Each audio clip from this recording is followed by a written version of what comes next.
नमो भगवते वासुदेवाय. अथ दशमध्याय. दधीची ऋषींच्या अस्थिपासून देवांकडून वज्र निर्मिती आणि वृत्तासुराच्या सेनेवर आक्रमण. श्री शुकदेव म्हणतात, विश्वाचे रक्षण करणारे भगवान श्रीहरी इंद्राला असे सांगून देवांच्या समोरच अंतर्धान पावले. हे राजा, देवांनी अथर्ववेदी दधीची महर्षींकडे जाऊन याचना केली. ती ऐकून दधीची ऋषींना फार आनंद झाला. ते हसत म्हणाले, देवांनो, मरतेवेळी प्राण्यांना शरीराची चेतना नाहीशी करणाऱ्या असह्य यातना होतात.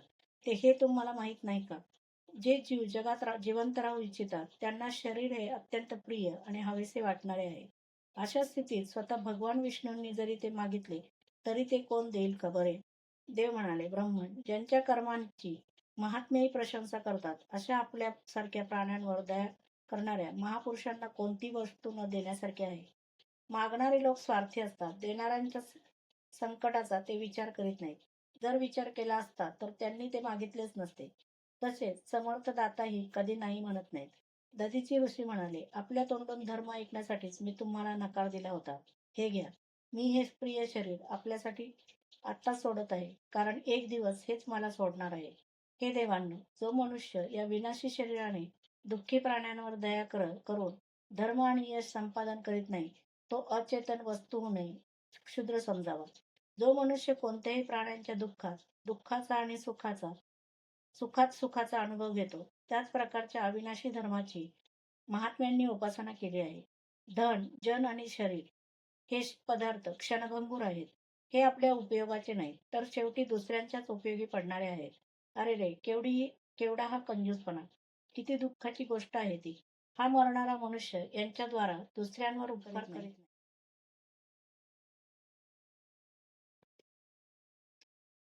श्री शुकाचार्य म्हणतात, अथर्ववेदी महर्षी दधीचींनी असा निर्णय करून स्वतःला परब्रह्म परमात्मा श्री भगवंतामध्ये विलीन करून आपल्या स्थूल शरीराचा त्याग केला.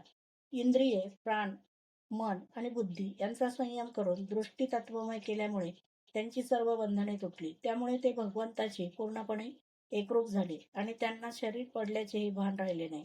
भगवंतांची शक्ती मिळाल्यामुळे इंद्राचे बळ वाढले. दधीची ऋषींच्या अस्थींपासून विश्वकर्माने बनवलेले वज्र घेऊन तो ऐरावत हत्तीवर आरूढ झाला. त्याच्याबरोबर सर्व देवही तयार झाले. ऋषीमुनी त्यांची स्तुती करू लागले. आता त्रैलोक्याला जणू आनंदित करीत असुर सेनापतींसह असणाऱ्या वृत्तासुराचा वध करण्यासाठी तो संपूर्ण ताकदीनिशी त्याच्यावर चालून गेला. क्रुद्ध रुद्राने काळावर आक्रमण करावे तसा. पहिल्या चतुर्युगातील त्रेतायुग सुरू झाले होते. त्यावेळी नर्मदा तटावर देवांचे दैत्यांशी हे भयंकर युद्ध झाले. हे राजा, त्यावेळी देवराजेंद्र हातात वज्र घेऊन रुद्र, वसु, आदित्य, अश्विनी कुमार, पितृगण, अग्नी, मरुगण, ऋभुगण, साध्यगण आणि विश्वदेव यांच्यासह आपल्या तेजाने सोबत होता. तो समोर आलेला पाहून वृत्तासुरादी दैत्यांना ते सहन झाले नाही. तेव्हा नमुची, शंभर, अनर्वा, द्विमूर्धा, ऋषभ, अवर, हैग्रीव, शंकुशिरा, विप्रचिती, अयोमुख, फुलोमा, वृषपर्वा, प्रहेती, केती, उत्कल, सुमाली, माली इत्यादी हजारो दैत्य, दानव, यक्ष, राक्षस सोन्याचे अलंकार वगैरे घालून आले आणि देवराज इंद्राच्या मृत्यूलाही अजिंक्य सेनेला अडवू लागले. ते गर्विष्ठ असुर सिंहनाद करीत मोठ्या सावधगिरीने गदा, परी, बाण, प्रास, मुदगर, तोमर, शूळ, हर्षी, तलवारी, तोफा, भुशुंडी इत्यादी शस्त्रास्त्रांच्या वर्षावाने देवांवर सर्व बाजूंनी प्रहार करू लागले. जसे ढगांनी झाकून गेल्यामुळे आकाशातील तारे दिसत नाहीत, त्याचप्रमाणे एकामागोमाग एक असे इतके बाण चारी बाजूंनी येत होते की त्या वर्षावाने देव दिसेनासे झाले. तो शस्त्रास्त्रांचा वर्षाव देव सैनिकांना स्पर्श सुद्धा करू शकला नाही. त्यांनी आपल्या हस्तकौशल्याने आकाशातच त्याचे हजारो तुकडे केले. जेव्हा असुरांची शस्त्रास्त्रे संपली तेव्हा ते देवसेनेवर पर्वतांची शिखरे, वृक्ष आणि दगड फेकू लागले. परंतु देवांनी पहिल्यासारखेच ते तोडून टाकले. जेव्हा वृत्तासुराच्या सैनिकांना दिसले की त्यांची असंख्य शस्त्रास्त्रे देवसेनेचे काहीच वाकडे करू शकली नाही, तसेच वृक्ष, खडक आणि पहाडांच्या शिखरांनी सुद्धा त्यांच्या शरीरावर खरचटले सुद्धा नाही. एवढेच नव्हे तर सर्वजण कुशल आहेत. तेव्हा ते अतिशय भयभीत झाले. जसा भगवान श्रीकृष्णांच्या भक्तावर क्षुद्र माणसाच्या कठोर आणि अमंगळ दुर्वचनांचा काहीही प्रभाव होत नाही. त्याचप्रमाणे दैत्यांनी देवांना पराजित करण्यासाठी केलेले सर्व प्रयत्न निष्फळ होऊ लागले. श्रीहरींचे भक्त नसलेल्या असुरांचा युद्धाचा उत्साह आपले प्रयत्न व्यर्थ झालेले पाहून मावळला. आता ते आपल्या स्वामीला वृत्तासुराला युद्धभूमीवर सोडून पळायला उद्युक्त झाले, कारण देवांनी त्यांचे सारे बळ हिरावून घेतले होते. स्वाभिमानी वीर वृत्तासुराने पाहिले की आपले बरोबरीचे असुर पळून जाऊ लागले आहेत आणि आपली पराभूत सेना सुद्धा अत्यंत भयभीत होऊन इकडे तिकडे पळू लागली आहे. तेव्हा त्यांना पाहून हसून तो म्हणाला, श्रेष्ठ वीर वृत्तासुर, समूहाचे वीरवाणीने द्विप्रपती, नमुची, पुलोमा, मय, अनर्वा, शंभर इत्यादी दैत्यांना उद्देशून म्हणाला, असुरांनो, पळून जाऊ नका. मी सांगतो ते ऐका. तो जन्माला आला तो अवश्य मरणार. विधात्याने या जगात मृत्यूपासून वाचण्याचा कोणताही उपाय सांगितलेला नाही. अशा स्थितीत जर मृत्यूमुळे स्वर्गातील लोक आणि सुयश सुद्धा मिळत असेल तर कोणता बुद्धिमान अशा उत्तम मृत्यूचा स्वीकार करणार नाही. जगामध्ये दोन प्रकारचा मृत्यू परम दुर्लभ आणि श्रेष्ठ मानला गेला आहे. एक आपल्या प्राणांना वश करून ब्रह्मचिंतन करीत करीत शरीराचा त्याग करणाऱ्या योगी पुरुषाचा आणि दुसरा युद्धभूमीवर सेनेमध्ये पुढे राहून पाठ न झाकविता झुंज देऊन मरणाऱ्या वीराचा. अध्याय 10 समाप्त. अथ दशकोध्याय. वृत्तासुराची वीरवाणी आणि भगवत प्राप्ती. श्री शुकाचार्य म्हणतात, परीक्षिता, असुर सेना भयभीत होऊन पळू लागली होती. त्यांचे सैनिक इतके व्याकुळ झाले होते की त्यांनी आपल्या स्वामींच्या धर्मानुकूल म्हणण्याकडे सुद्धा लक्ष दिले नाही. वृत्तासुराने पाहिले की काळाची अनुकूलता असल्यामुळे देव असुरांच्या सेनेला चोपत आहेत आणि ती सेनापती नसल्यासारखी छिन्न विछिन्न होऊ लागली आहे. राजन, हे पाहून वृत्तासुराला हे सहन न होऊन क्रोधामुळे त्याच्या अंगाचा तिळपापड झाला. मोठ्या बळाने देवसेनेला रोखून धरून त्यांचा तिरस्कार करीत तो म्हणाला, क्षुद्र देवांनो, रणभूमीवरून पळणाऱ्या असुरांवर पाठीमागून प्रहार करण्यात काय पुरुषार्थ? हे तर आपल्या आईचा मळ आहे. परंतु स्वतःला शूर समजणाऱ्या तुमच्यासारख्या भित्र्या लोकांना मारणे ही काही भूषणावह गोष्ट नाही आणि यामुळे तुम्हाला स्वर्गही मिळणार नाही. जर तुमच्यामध्ये युद्ध करण्याची शक्ती आणि उत्साह असेल, तसेच जिवंत राहून विषय सुख भोगण्याची इच्छा नसेल, तर क्षणभर माझ्या समोर उभे राहा. वृत्तासुर अतिशय बलाढ्य होता. तो आपल्या आकाराने शत्रू असणाऱ्या देवांना भयभीत करू लागला. त्याने क्रोधाने एवढा प्रचंड सिंहनाद केला की तो ऐकूनच लोक बेशुद्ध झाले. वृत्तासुराच्या भयानक गर्जनेने सर्व देव मूर्छित होऊन जमिनीवर पडले. जणू काही त्यांच्यावर वीजच कोसळली. जसा मदोन्मत्त हत्ती नळांचे जंगल तुडवितो, त्याचप्रमाणे रणशूर वृत्तासुर हातात त्रिशूळ घेऊन भीतीने डोळे बंद करून पडलेल्या देवसेनेला लाथांनी तुडवू लागला. त्या धमाक्याने पृथ्वी डळमळू लागली. त्याचे हे कृत्य देवराज इंद्राला सहन झाले नाही. तो जेव्हा त्याच्यावर धावून आला तेव्हा त्याने आपल्या शत्रूवर एक मोठी गदा फेकली. ती असह्य गदा येता येतात त्याने सहजपणे आपल्या डाव्या हाताने पकडली. राजन, क्रोधाने लालबुंद होऊन अत्यंत पराक्रमी वृत्तासुराने त्याच गदेने इंद्राचे वाहन असलेल्या हत्तीच्या डोक्यावर जोराने गर्जना करीत प्रहार केला. त्याच्या या पराक्रमाची सर्वजण अतिशय प्रशंसा करू लागले. वृत्तासुराच्या गदेच्या आघाताने ऐरावत हत्ती वज्राघात झालेल्या पर्वताप्रमाणे कोसळला. डोके फुटल्याने रक्त ओकत तो इंद्रासह 28 हात मागे सरला.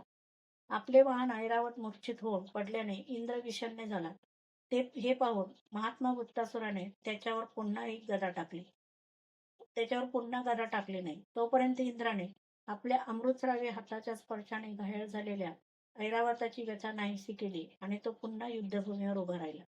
परीक्षिता, भाऊ विश्वरूपाचा वध करणारा शत्रू इंद्र युद्धासाठी हातात वज्र घेऊन पुन्हा समोर आला आहे हे वृत्तासुराने पाहिले. तेव्हा त्याला इंद्राच्या त्या पापकर्माची आठवण झाली आणि शोक आणि मोह यांनी युक्त होऊन उपवासाने तो त्याला म्हणू लागला, वृत्तासुरा, ज्या विश्वरूपाच्या रूपाने ब्राह्मण, आपले गुरु आणि माझ्या भावाची हत्या केलेल्या तुझ्यासारखा शत्रू माझ्या समोर उभा आहे, हे माझे सुदैवच. अरे दुष्टा, मी तुझ्या पाषाणासारख्या कठोर हृदयाला माझ्या शूळाने विदीर्ण करून आज माझ्या भावाच्या ऋणातून मुक्त होईल. केवढी ही भाग्याची गोष्ट. स्वर्गाची इच्छा करणारा निर्दय माणूस यज्ञामध्ये जसे पशूंची डोके उडवितो, त्याप्रमाणे ब्राह्मण यक्षदीक्षा घेतलेला तुझा गुरु, आत्मवेत्ता आणि निष्पाप अशा माझ्या मोठ्या भावाची तू विश्वासघात करून तलवारीने तिने डोकी उडवलीस. लज्जा, लक्ष्मी, दया आणि कीर्ती तुला सोडून गेली आहे, ज्याची निंदा राक्षसांनाही करावी अशी नीच कर्मे तू केली आहेस. माझ्या त्रिशूळाने आज तुझ्या शरीराचे तुकडे तुकडे होऊन जातील. मरताना तुला फार कष्ट होतील. तुला अग्नी स्पर्शही करणार नाही. तुला तर गिधडे टोचून टोचून खातील. तुझ्यासारख्या नीच आणि क्रूर व्यक्तीला साथ देणारे हे अज्ञानी देव माझ्यावर शस्त्रांचा प्रहार करीत आहेत. मी माझ्या तीक्ष्ण त्रिशूलाने त्यांची मस्तके छाटून त्यांच्या गणांसह भूतनाथांना बळी म्हणून अर्पण करेन.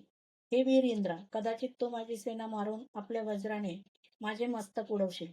तेव्हाही मी माझ्या शरीराचा बळी पशुपक्ष्यांना समर्पित करून कर्मबंधनातून मुक्त होईल आणि महापुरुषांच्या चरणरजाचा आश्रय घेईल. हे देवराजा, मी तुझ्या समोर तुझा शत्रू उभा आहे. आता तू माझ्यावर तुझे अमोघ वस्त्र का सोडत नाहीस? जशी कंजूस माणसाकडे केलेली याचना निष्फळ होते, तसे तुझ्या गदेसारखेच वज्र निष्फळ होईल. असा संशय तू मनातच आणू नकोस. इंद्रा, तुझे हे वज्र श्रीहरींचे तेज आणि दधीची ऋषींच्या तपश्चर्येने तेजस्वी झाले आहे. श्री विष्णूंच्या आज्ञेप्रमाणे वज्राने तुम्हाला मार. कारण जिकडे भगवान श्रीहरी आहेत, तिकडेच विजय, लक्ष्मी आणि सर्व गुणांचा निवास असतो. भगवान संकर्षणांच्या आज्ञेनुसार मी आपले मन त्यांच्या चरण कमलांशी लीन करीन. तुझ्या वज्राचा वेग मला नव्हे, तर माझा विषय भोग रूप फास तोडून टाकील आणि मी शरीराचा त्याग करून मुनिजनांच्या गतीला जाईल. जे पुरुष भगवंतावर अन्यान्य प्रेम करतात, त्यांचे भक्त असताना त्यांना ते स्वर्ग, पृथ्वी किंवा रसातळातील संपत्ती देत नाहीत. कारण त्यातून द्वेष, उद्वेग, मानसिक पीडा, कलह, दुःख आणि परिश्रमच हाती लागतात. इंद्रा, आमचे स्वामी आपल्या भक्तांचे धर्म, अर्थ आणि कामासंबंधीचे सर्व प्रयत्न निष्फळ करतात. आणि खरे म्हणाल तर त्यातूनच भगवंतांच्या कृपेचे अनुमान करता येते. कारण त्यांचा असा कृपाप्रसाद जवळ स्वतःचे असे काही न बाळगणाऱ्या भक्तांच्याच अनुभवाला येतो. याखेरीज इतरांना तो दुर्लभ आहे. हे प्रभू, आपण माझ्यावर अशी कृपा करा की आपल्या चरण कमलांची अनन्य भावाने सेवा करणाऱ्या आपल्या भक्तांची सेवा करण्याची संधी मला पुढच्या जन्मातही प्राप्त हो. हे प्राणवल्लभ, माझे मन आपल्या गुणांचे स्मरण करीत राहो. माझी वाणी त्यांचेच गायन करो आणि शरीर आपल्या सेवेतच लागून राहो. हे सर्व सौभाग्यनिधी, मी आपल्याला सोडून स्वर्ग, ब्रह्मलोक, भूमंडलाचे साम्राज्य, रसातळाचे एकछत्री राज्य, योगाचा सिद्धी एवढेच काय, मोक्षाची सुद्धा इच्छा करीत नाही. जशी पक्ष्यांची पंख न